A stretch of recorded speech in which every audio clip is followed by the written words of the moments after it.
Now we're going to talk about strategic alliances. And we're going to start with the entrepreneur's perspective, as you can see here in the agenda, and then we're going into the big firm perspective. But if we start with entrepreneur, as you remember, you should start with who you are, what you know, and who you know. And who you know is the key here when we're talking about alliances. And as you remember, that's friends and family and acquaintances, people that you meet through interactions or by chance somewhere, and also people that are close to people that you know, the 6 degrees of separation principle. And the first action when you start an entrepreneurial endeavor is almost always something that involves a partner. You would partner up with someone. And here it is important to not have this goal so put in stone in the beginning, because the people that self-select into this venture, they would probably like to influence it in some way. And one way to look at it that is part of the effectuation theory is to look at this as a patchwork rather than a puzzle, where you try to fit people into predefined shapes, which you do in a puzzle. But in a patchwork, you can put together different fabrics and make something very beautiful. And it can be done in many ways, and it doesn't have to be decided from the beginning. And patchwork is, at least in India, it's actually something that you do together. It's communal, so many people collaborate doing a patchwork. And it's something that's actually usable. You can put it over you when you sleep and so on. So that is one way to look at it. When you make alliances, when you partner up with people, that be open for different ways to do that. And we can have this illustration.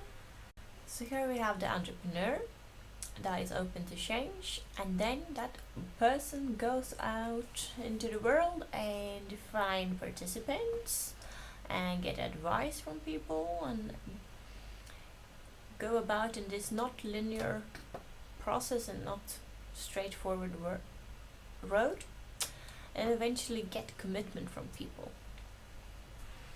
But each stakeholder that comes along into the process brings new means to the venture, and that changes the outset for the venture. And each investor tries to invest only what he or she can afford to lose. There might always be unexpected coincidences, so be open for that. So this is the effectuation model. You start with your means, who I am, what I know, who I know. And then you use that to go on to some kind of goals. What can I do? And then you interact with people and see what happens. Is there no commitment? Then there is a dead end and the opportunity is on hold. Otherwise there's stakeholder commitment, and that will shape the goal because they will have influence on it. But they will also come with new means into this. And then the circle will go back to here, when you're more people than one. And at the same time we have changes in the environment, and that can give more means. It can also provide constraints that influence the goals and how the new firm or new product or new markets eventually end up. Here is one example. This is Ingvar Bergqvist. He's a Swedish engineer, and after 5 years working for a mining company in Kiruna in Sweden, he realized that he did not want to work with that. He didn't want to work for a big company. His hobby was to be an outdoorsman, and he had taken up river rafting.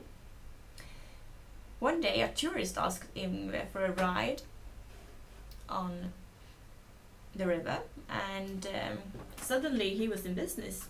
He began going to the tourist center, and he almost always found a client there. And ultimately he grew that business to include 40 summer employees and 30 boats. But summer in Sweden is short, and you cannot raft on the Torne River during the winter since it is frozen solid. So he needed a winter business. So he thought, what can I do? Could you leverage the fact that there's the northern light in Kiruna and Jukkasjärvi? Or could he go into dog sledging or ice sculpting? He traveled to Japan because he had heard about Japanese tourists visiting Alaska in winter to see the northern light. And he met an ice sculptor there. He interacted with people and met an ice sculptor there called Asahikawa or something like that. And over a beer, the two men planned a winter ice sculpting workshop in Sweden. And that workshop received a lot of press. And there was some international artists and a lot of spectators that were expected to come to Jukkasjärvi. And the evening before this workshop was cold, and the ice sculptor made beautiful sculptures that were for this workshop that would take place the day after. When Yngve woke up the next morning, he woke up at 6 o'clock and he heard rain.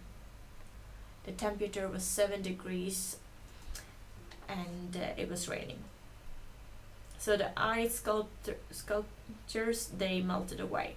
So rather than declaring this as a failure, they decided to work with what they had then. So when the workshop started at 11 o'clock, they asked the guests to participate. So the guests and the press people, they got the opportunity to either go into sculpturing workshop where they could learn how to make ice sculptures, or they could build igloos. And it was very nice, and at the end of the day, the people that built the igloos invited the other people to come and spend the night in the igloos. And contrary to what you could imagine, it was not dark in the igloos. In fact, the light coming through the ice made it shimmer in a translucent manner that was almost magical in its quality. And this, asking the guests to participate, made Yngve create a new goal, the Ice Hotel, that you might have heard about. So he had this new goal and some new means, and then he realized that, well, I have this connection with a local tourist center, and they helped him out and introduced him to Sakata, that is a Japanese traveling agency, and Sakata is Northern Express in English. So Sakata generated interest in Japan for travel to Jukkasjärvi, and Yngve provided Sakata's client with a wholly unique experience in Sweden, including ice fishing, getting married in an ice chapel, or simply marveling at the art, which is the ice hotel itself. But Yngve was not done here. He had this new goal after succeeding with the ice hotel. He was like, wouldn't it be cool if the ice hotel could partner up with Absolut Vodka, this famous Swedish spirits brand? And he reached out to them, but they were not interested. And in the bar at the Ice Hotel, there was a big sculpture of an Absolut Vodka bottle. And in some way, a picture of that one reached Absolut Vodka. And at first they were kind of pissed off because they said, well, you don't have the rights to use our brand in this way.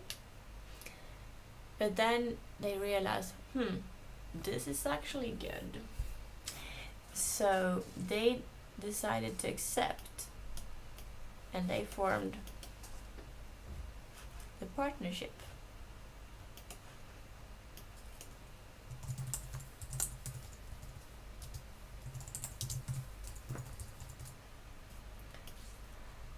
Which meant that they were going to build ice bars around the world. Bars made completely out of ice. So all of a sudden, the ice in Torne River became an export product. And now there are ice bars in Copenhagen, Tokyo, London, and Stockholm that you can go to. But that didn't stop Yngve. Now he has a new goal, and that is to offer his hotel guests a trip out into space. Because Yngve has partnered up with another firm.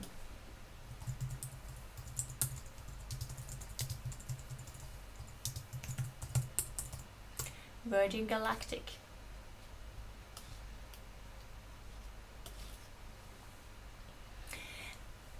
That firm is aspiring to send tourists up into space, and they had been looking for an exclusive spot to make this happen, and the Ice Hotel was a good partner for them, because that is a very unique hotel, but it's also located close to Kiruna, where there is a space center. So this is what they're working on now, trying to get tourists to stay in the Ice Hotel and the opportunity to have a little excursion up into space during their holiday. Okay, so that's how Yngve did it. But how do I do it? How do I persuade a stakeholder? There are some things that you can try, but it's of course hard and it takes practice. One way to look at it is to use reciprocation, which means that if someone does you a favor, you tend to return it. So doing favors to people might make them inclined to help you out. The other one is commitment and consistency. Once someone has committed to helping you or doing something for you, that person usually honors that commitment, even if the original motivation disappears. Good to keep in mind. Social proof, another one. Human beings tend to imitate each other. Authority, people tend to obey authority. And one example of that is the electric chair. I think you have heard of it, where they asked people to come in and try out some technology that gave electrical shocks to people. They could see them in the room, and someone looked very authoritative and talked very authoritative, told them to increase the doses of electricity, even though the person could see that the person in the chair was experiencing lots of pain. That person tended to continue increasing the doses as long as the authoritative person told them he or her to do that. Another way to do it is liking. People are more likely to be persuaded by someone they actually like, and it's more fun to do something for them. And scarcity. Perceived scarcity creates demand. If people believe that this is something that I only have a small chance to get on board on, then everyone wants it before it's too late, or before the product runs out.